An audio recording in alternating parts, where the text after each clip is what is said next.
নমস্কার বন্ধুরা, কেমন আছো সবাই? আশা করি তোমরা সবাই খুব খুব ভালো আছো। আমরাও ভীষণ ভালো আছি।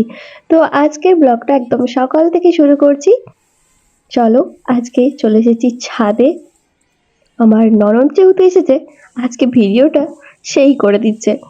আর এই যে আমি ছাদে কিছু মশলা শুকোতে দিয়েছি, জিরে, ধনে, আর তোমাদেরকে দেখাবো আর কি কি রোদে দিয়েছি। চলো এইগুলো একটু রোদে শুকিয়ে যাক, কারণ আজকে রোদটা না প্রচন্ড করা হয়েছে। তারপর এদিকে একটু চলে এলাম। এই যে আমার বাগানটাতে দেখছি এসে দুটো বেগুন ধরেছে, খুব মজা লাগছে জানো। এই যে কচি কচি দুটো বেগুন ধরেছে, আমি তো ভীষণই এক্সাইটেড। এই দেখো, দেখতে পাচ্ছ? আর হ্যাঁ, লঙ্কাগুলোও কিন্তু ভারী ভালো লাগছে। তাই দেখো কতগুলো লঙ্কা ধরেছে, আর দেখে মনে হচ্ছে লঙ্কাগুলো খুবই ঝাল হবে। তো তোমাদেরকে দেখাবো যখন আমি লঙ্কাগুলো তুলবো যে ঝাল হলো কিনা, টেস্ট করে অবশ্যই জানাবো। তো চলো এখন আমরা যাই মার্কেটে। এই যে ননদকে আজকে নিয়ে চলে এসেছি মার্কেটে। আজকে আমি ওকে আমাদের এখানকার মার্কেটটা একটু ঘুরে দেখাবো। আর আজকে বললামই তো প্রচন্ড রোদ, সেই জন্য দুজনে আগে দুটো ডাব খেলাম, আর ডাবের জলটাও ছিল অনেকটাই। তারপরে চলে এলাম মাছ বাজারে। এসেই একটা অদ্ভুত রকম মাছের দেখা পেলাম। এটা হচ্ছে শঙ্কর মাছ। ওকে দেখে একটু ওর ভিডিও না বানিয়ে কি করে থাকি বলো।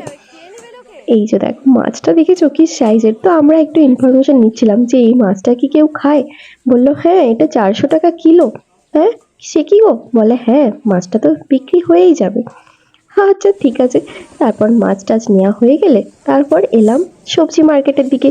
এখানে এসে আবার দেখি শান্তিনিকেতন যেহেতু এখান থেকে পাশেই, ওখান থেকে নাকি এই কুর্তিগুলো আরও অনেক কিছুই আছে, শর্ট শর্ট কুর্তি, যেগুলো শর্ট টপ, এরকম কিছু। তো মেয়েদের জানোই তো, জামা কাপড় দেখলেই মনে হয় একটু হাত দিয়ে নেড়ে চেড়ে দেখি। আর দামটাও খুব একটা বেশি বলছিল না, 200 টাকা কোনোটা, 120, 150। তো এরকম। আগের বছর আরেকটা বন্ধু মানে এসে চলে গেছে এখান থেকে, তার সাথে এসে আগের বছর কিন্তু দুটো কুর্তি আমিও কিনেছিলাম, সেও কিনেছিল। কুর্তিগুলো বেশ ভালোই, একদমই পিওর কটন। তাই নেড়ে চেড়ে একটু দেখছিলাম যদি নেওয়া যায়। তো এখন বাজার থেকে ফিরে স্নান টান করে সমস্ত সবজি টবজি গোছানো হয়ে এই যে রান্নাও আমার দুপুরের কমপ্লিট হয়ে গেল। একটু আজকে মাগুর মাছ নিয়ে এসেছিলাম, মাগুর মাছের ঝোল করেছি কচি কচি ওই যে সজনে ডাঁটাগুলো দিয়ে। দেশি কিন্তু আজকে সজনে ডাঁটাগুলো একদম ছিল। আর তারপর আর একটু ওই যে সজনে ফুল পেয়েছিলাম, ওগুলোকেই একটু পোস্ত দিয়ে চচ্চড়ি বানিয়েছি।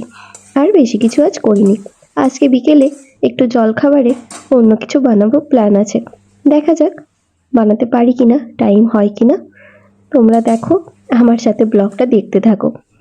তো চলো, রান্না বান্না কমপ্লিট হয়েই গেল, এবারে বাচ্চাগুলোকে খাইয়ে নিই। তো চলো, দুপুরের খাওয়া দাওয়া হয়ে গেছে, আর এখন একটু রেস্ট নিয়ে তারপর মশলাগুলোকে সব ছাদ থেকে নিয়ে চলে এসেছি। আর বলেইছি যেহেতু আজকে রোদটা খুবই চড়া ছিল, দেখছি মশলাগুলো খুব সুন্দর শুকিয়েছে, হাতে করে একদম ভাঙা যাচ্ছে। আর জিরেটার এত সুন্দর গন্ধ উঠছে যে কি বলবো। ওই যে যতই বাজার থেকে যতই বলে যে আমার দোকানেরটা পিওর, একদম অরিজিনাল, কিন্তু হয় না। আমার যেন সেরকম গন্ধ বা টেস্ট কিছুটাই ফারাক লাগে। তো আমি বরাবরই চেষ্টা করি বাড়িতে বানিয়ে নেওয়ার। মা তো আবার দেখি তরকারিতে জিরেটাকে সবসময় বেটেই রান্নাতে ব্যবহার করার চেষ্টা করে, কিন্তু অতটা করতে পারি না। তো আমি সেই জন্য এগুলোকে গুঁড়ো করেই রেখে দিই। আবার কিছু কিছু রান্না আছে যেখানে এই ধনেগুলোকে গোটা দিলে রান্নাটা ভালো লাগে। আবার আমাদের বাড়ির মুখে মানে মেয়ের মুখে যদি এই রান্নার সময় খাবারের সময় ধনেটা মুখে লাগে, তা সে আবার বিরক্ত হয়। সেই জন্যই ধনে জিরে সব কিছুগুলোকে ঘুরিয়েই আমি স্টোর করে রাখার চেষ্টা করি। দেখি তাতে রান্নাটার বেশ স্বাদটাও অন্যরকম হয়। যখন নিরামিষ তরকারিগুলো করি তাতেও যদি 1 চামচ করে এগুলো অ্যাড করে দিই, তাহলেও দেখি রান্নার স্বাদটা কিন্তু যেন দ্বিগুণ হয়ে যায়। আর যেহেতু নিরামিষ দিনে বাচ্চাগুলোকেও একটু খেতে চায় না তরকারিগুলো, এই জন্য একটু টেস্টি করেই বানাতে হয়। কিন্তু আমার কিন্তু ওই আমিষের থেকে নিরামিষ তরকারিগুলোই যেন বেশি স্বাদ লাগে। তো চলো, এই যে আমার ধনে গুঁড়োটাও হয়ে গেছে, আর দেখছি মানে ভেতরে ভেতরে মশলাগুলো কিন্তু বেশ গরমই আছে। যখন পেশার পর দেখছি মিক্সির জারটাও বেশ ভালো গরম হয়ে যাচ্ছে, আর এত সুন্দর গন্ধ উঠছে কি বলবো। আর এই জিরে গুঁড়োটা আমাকে ওই যে দই যখন রায়তা বানাই, যদি 1 চামচ করে অ্যাড করে দিই তাহলেও কিন্তু খুব ভালো লাগে। আর একটু চিলি ফ্লেক্স, আর কিছুই দেওয়ার প্রয়োজন হয় না। তো চলো এভাবে সমস্ত মশলাগুলো আমি গুঁড়ো করে নিই। আর হ্যাঁ, তোমাদেরকে আমি কিন্তু শর্টসে দেখিয়েছি যে 5 ফোড়ন যে মশলাটা, সবজি মশলা, আমি কিভাবে বানিয়েছি। তার লিঙ্কটাও আমি ডেসক্রিপশন বক্সে তোমাদের সাথে শেয়ার করে দিলাম। যদি তোমরা চাও তাহলে চেক করে নিতে পারো।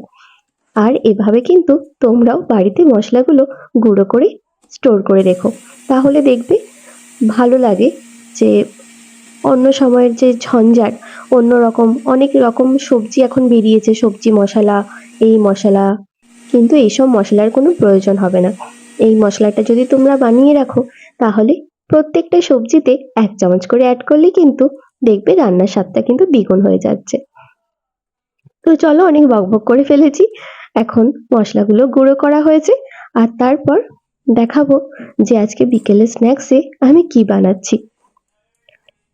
বাচ্চাটা অনেকদিন ধরেই চিকেন পকোড়া খাবো খাবো করছে, তো সেই জন্য আজকে ভাবলাম একটু বানিয়ে দিই। যখন বাজার থেকে এসেছিলাম তখনই আমি একদম চিকেনটা নিয়ে চলে এসেছিলাম, তবে চিকেনটা তখনই ধুয়ে ভালো করে জল ছড়িয়ে রেখেছি, কিন্তু কোনো মশলা মাখিয়ে রাখিনি। মশলাটা এখনই মাখাবো আর 1/2 ঘন্টার মতো রেখে দিয়ে তারপর ভেজে নেব। তো এখানে আমি 500 গ্রামের মতো চিকেন নিয়েছি। তারপর একে একে সমস্ত মশলাগুলো অ্যাড করে দিই। এখানে আমি নুন পরিমাণ মতো, তারপরে দিলাম একটু কর্নফ্লাওয়ার আর ময়দা, আর একটা ডিম। আমি কিন্তু বেসনটা ইউজ করি না। আর দিচ্ছি একটু চালের গুঁড়ো, আর তারপর এই যে মশলাগুলো দিয়ে দেবো। একটু হলুদ গুঁড়ো, একটু লঙ্কার গুঁড়ো, ধনে গুঁড়ো, 1 চামচ পরিমাণ মতো সমস্ত মশলাগুলো দিলেই হয়ে যাবে। আর একটু জিরের গুঁড়ো, আর দেবো একটু গরম মশলা। আর এখানে আমি চাল গুঁড়িটাও অ্যাড করি, আমার একটু ক্রিপসি ক্রিপসি লাগে, ভালো লাগে। আর দেখি জলটাও, যেটা টাইট ব্যাপারটা, ওটাও খুব ভালোভাবে টাইট হয়ে যায়। আর এখানে আদা রসুন আর আমি শুকনো লঙ্কা আর কাঁচা লঙ্কা মিশিয়ে একটা পেস্ট বানিয়ে নিয়েছি, তো সেই পেস্টটাও অ্যাড করে দিলাম। আর আমি কিন্তু পেঁয়াজ ইউজ করিনি। তো তোমরা কে কিভাবে বানাও আমাকে কিন্তু একটু কমেন্ট করে জানিও।